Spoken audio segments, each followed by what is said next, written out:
नमस्कार। इस समय आप देख रहे हैं न्यूज इन इंडिया।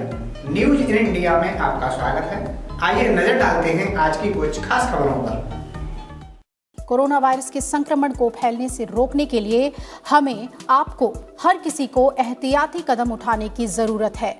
इस वायरस को फैलने से रोकने के लिए रविवार सुबह 7 बजे से रात 9 बजे तक देश में जनता कर्फ्यू लागू रहेगा। ये कदम प्रधानमंत्री नरेंद्र मोदी के आह्वान पर उठाया जा रहा है। इस जनता कर्फ्यू में शामिल होकर दिशा निर्देशों का पालन करके हम सभी कोरोना वायरस को फैलने से रोक सकते हैं, यानी हम खुद का ख्याल रखते हुए दूसरों का भी ख्याल रख सकते हैं। बस जरूरत है तो सावधानी बरतने की, सतर्क रहने की। 19 मार्च को राष्ट्र के नाम संबोधन में प्रधानमंत्री नरेंद्र मोदी ने देशवासियों से सुरक्षित सामाजिक दूरी बनाने की अपील की थी। इससे कोरोना वायरस के फैलाव को रोका जा सकता है। कोरोना वायरस से निपटने में सहयोग देने वालों के प्रति प्रधानमंत्री ने रविवार को शाम 5 बजे 5 मिनट के लिए करतल ध्वनि से आभार व्यक्त करने की अपील भी की थी। उपराष्ट्रपति एम वेंकैया नायडू ने कोरोना वायरस से लड़ने के लिए लोगों से रविवार को घर पर ही रहने के लिए आह्वान किया। प्रधानमंत्री नरेंद्र मोदी के जनता कर्फ्यू के आह्वान की सराहना करते हुए उपराष्ट्रपति ने कहा कि इसका मकसद अपना ख्याल रखने के साथ दूसरों का ख्याल रखना भी है। कोरोना के संक्रमण को फैलने से रोकने के लिए हर नागरिक का कर्तव्य है कि रविवार को सभी घर पर ही रहें और दूसरे लोगों को भी ऐसा करने के लिए प्रेरित करें।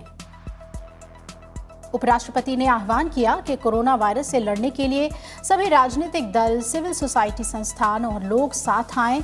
एम वेंकैया नायडू ने कहा कि विश्व स्वास्थ्य संस्थान और चिकित्सकों के मुताबिक सोशल डिस्टेंसिंग के जरिए ही भारत कोरोना वायरस के फैलाव को रोक सकता है। उन्होंने कहा कि एक महामारी के रूप में कोरोना वायरस का प्रकोप दुनिया भर के लिए, सभी देशों के लिए एक चुनौती है।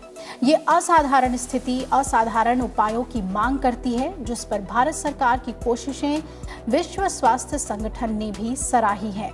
अगले कुछ सप्ताह हमारे देश में वायरस को दूसरे चरण से आगे नहीं जाने देने के लिए बेहद महत्वपूर्ण होंगे।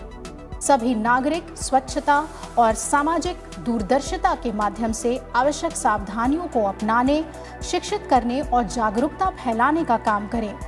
डॉक्टर और पैरामेडिकल कर्मी कोरोना वायरस की चुनौती का सामना करने में अतुलनीय सेवा प्रदान कर रहे हैं। ये हमारा कर्तव्य है कि परीक्षण के समय में उनके उत्साही प्रयासों को स्वीकार करें और रविवार को ताली बजाकर उनका तहे दिल से स्वागत करते हुए उनकी सराहना करें।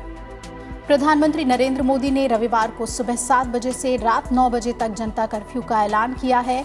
इस दौरान लोगों को अपने घरों से नहीं निकलने की अपील की गई है। इसे लेकर कई राज्यों के नेताओं और सांसदों ने अपनी प्रतिक्रिया दी है और जनता कर्फ्यू का समर्थन किया है।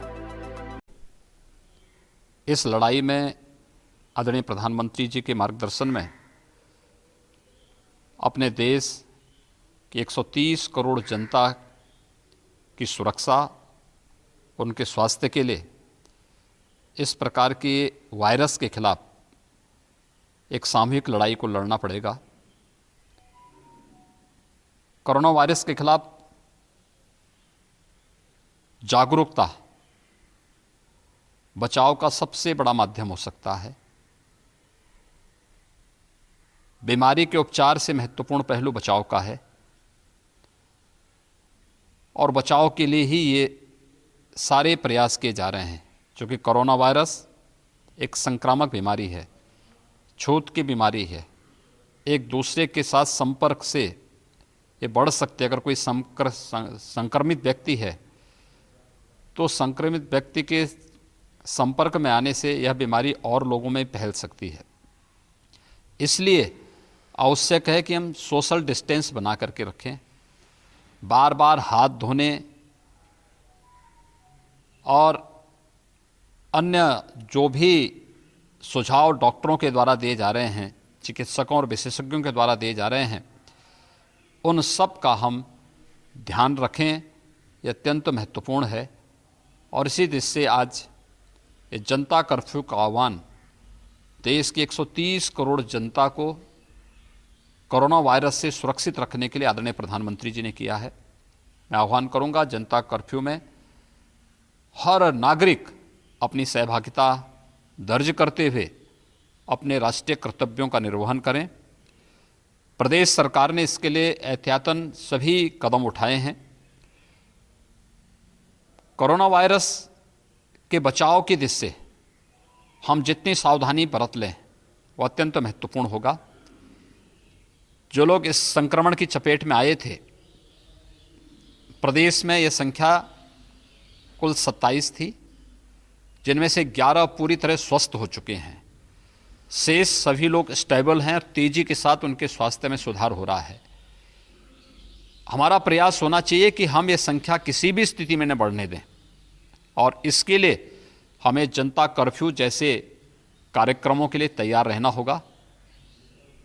एक तरफ मैं उन सभी पूरे प्रदेशवासियों का आह्वान करूंगा कि हम इस अभियान का हिस्सा बने। दूसरी तरफ जो हमारी टीम लगी है, चिकित्सकों की, पैरामेडिकल की, स्वास्थ्य क्षेत्र के विशेषज्ञों की, एसडीआरएफ, एनडीआरएफ, सेना, अर्धसैनिक बलों के जवानों की, पुलिस बल के जवानों की, प्रशासन के जुड़े हुए विभिन्न विभागों से जुड़े हुए जो हमारे अधिकारी और कर्मचारी हैं, इनके द्वारा जिस तरीके से फ्रंट फुट पर आकर के इस लड़ाई को लड़ने की कार्रवाई की जा रही है वह अभिनंदनीय है। मैं साथ ही साथ जनता से अपील करूंगा कि वे इससे घबराएं ना, बल्कि इसके खिलाफ लड़ें। सरकार पूरी तरह उनके साथ में है। हमने पहले भी कहा है कि किसी भी आवश्यक वस्तु की कमी हम प्रदेश के अंदर नहीं होने देंगे।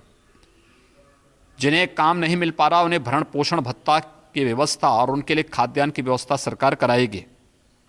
उपचार इसके लिए निःशुल्क, जांच निःशुल्क उपलब्ध करा दिए गए हैं।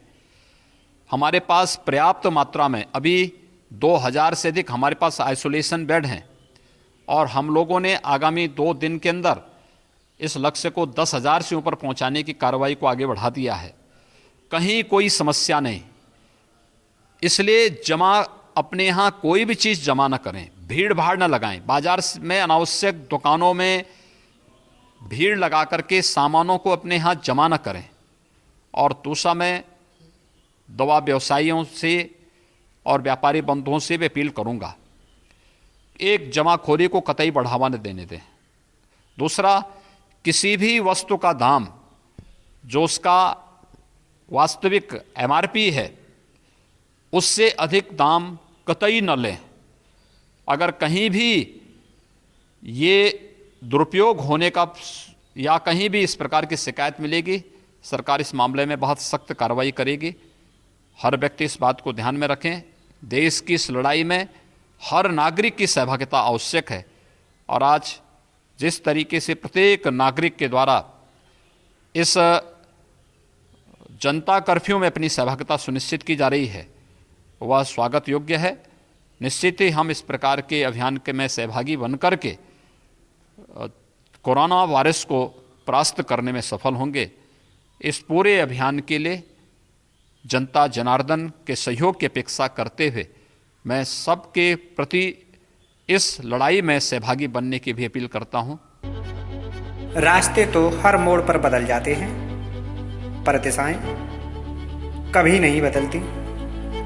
जैसे कि हम और हमारा साथ, हर दिशा में आपके बच्चे के साथ, आज, कल और हमेशा के लिए। Seel Ganga Smarak inter college, Mainpuri road, Madai, Sikohabad, जनपद फिरोजाबाद। सब्सक्राइब कीजिए न्यूज इन इंडिया को और बेल आइकन को दबाइए न्यूज से जुड़े लेटेस्ट वीडियोज सबसे पहले देखने के लिए।